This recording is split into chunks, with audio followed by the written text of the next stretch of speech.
SIB system information blocks. After decoding DCI, UE instructs physical layer to decode SIB via SIB decode request. Till released 10 there are around 12 SIBs. मतलब release 3GPP का release 12 तक, release 10 तक 12 SIB से ही होते थे। उसके बाद release next release में आपके ये SIBs जो है बढ़ गए। अभी राइट नाउ SIBs बहुत ज्यादा है। SIBs 24 तक हम देखते हैं कि SIB 1 का क्या काम होता है। जैसे SIB 1 cell selection, cell access, scheduling, cell barred, इसके इंफॉर्मेशन लेके आता है। और SIB 2 RACH, access barring, UL frequency information, MBSFN configuration. SIB 3 हो गया intra frequency cell reselection in same band frequency cells. SIB 4 कहाँ यूज होता है? Inter frequency neighbour cell, cell blacklist. SIB 5 जो है inter frequency neighbour cell in different band. SIB 6 जो होता है CDMA नेबर सेल के लिए। SIB 7 GRAN नेबर सेल के लिए। SIB 8 CDMA नेबर सेल के लिए। SIB 9 जो है होम इनोडबी की इंफॉर्मेशन लेके आता है। SIB 10 और 11 ETWS के लिए। SIB 12 जो है CMOS के लिए कमर्शियल नोटिफिकेशन होता है, उसके लिए SIB 12 होता है। SIB 14 होता है एक्सटेंडेड एक्सिस बेयरिंग इंफॉर्मेशन लेके आता है। और SIB 13 to 20 MBS SIB 16 GPS इनकी इंफॉर्मेशन लेके आता है। SIB 17 WLAN की इंफॉर्मेशन कैरी करता है। इस तरह से SIB 24 आपका नेबर सेल के लिए, NR नेबर सेल के लिए। और कोई भी SIB आपका यहाँ पे नोट में लिखा हुआ है कि no SIB used in hand over. कोई भी SIB इंफॉर्मेशन, कोई भी SIB हैंड ओवर के टाइम पे यूज नहीं होती है। SIB इंफॉर्मेशन केवल आइडियल मोड में इंफॉर्मेशन लेके आता है। उसकी के भी आप में सेल का सिलेक्शन, रिसिलेक्शन ये सब होता है। उसके बाद SIB 1 की इंफॉर्मेशन देखते हैं क्या क्या इंफॉर्मेशन कैरी करके आता है। तो सिस्टम इंफॉर्मेशन ब्लॉक टाइप 1, उसमें क्या, पहली बात तो SIB जो है एवरी 80 मिली सेकंड में ब्रॉडकास्ट होता है, पीरियडिकली रीड होता है। जैसे कि आपका MIB होता है 40 मिली सेकंड में रीड होता है, उसी तरह से ये 80 मिली सेकंड में रीड होता है। अब ये इंफॉर्मेशन क्या क्या कैरी करके आता है? Cell selection information. Cell selection information में ये RX level minimum, RX level minimum offset, ये सारी इंफॉर्मेशन लेके आता है। उसी के भी आप में ये RX की वैल्यू कैलकुलेट होती है। ये आप एग्जांपल के थ्रू बता रखा, surveying RSRP QRX level minimum, उसी के भी आप में RX लेवल की ये वैल्यू डिफाइन होती है।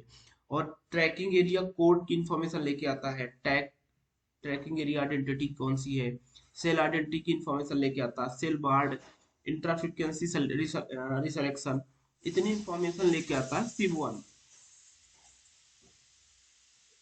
और SIB 1 में ये भी इंफॉर्मेशन आती है कि मतलब बाकी के SIB की शेड्यूलिंग की इंफॉर्मेशन, कि बाकी के SIB कब शेड्यूल होंगे, कब रीड होंगे, वो भी इंफॉर्मेशन SIB 1 में ही आती है।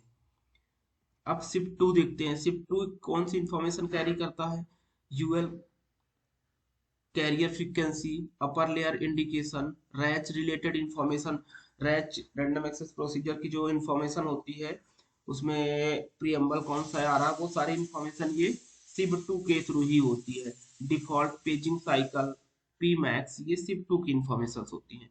इसी तरह से आप यहाँ पे ओवरव्यू के तौर पे देख लो कि SIB 1 क्या क्या काम करता है। ज्यादा डीप में इसमें इंटरव्यू में नहीं पूछते हैं। सेल SIB 1 क्या होता है, SIB 2 SIB 3 के ये क्या क्या वर्क होते हैं, मोस्टली आपको यही पूछता है। SIB 1 SIB 2 SIB 8 तक ही पूछते हैं।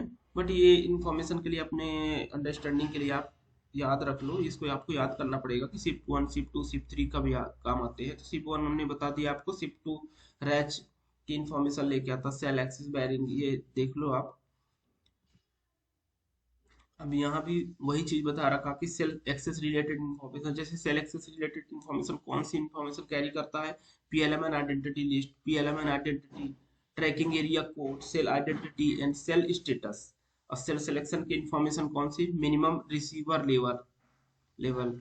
और शेड्यूलिंग इंफॉर्मेशन, मतलब कि दूसरे SIB कब शेड्यूल होंगे, SIB 2 कब शेड्यूल होगा, उसके लिए उसकी इंफॉर्मेशन ये लेके आते हैं। और सिप 2 में देख लो आप, इसकी इंफॉर्मेशन है कि एक्सिस बेयरिंग,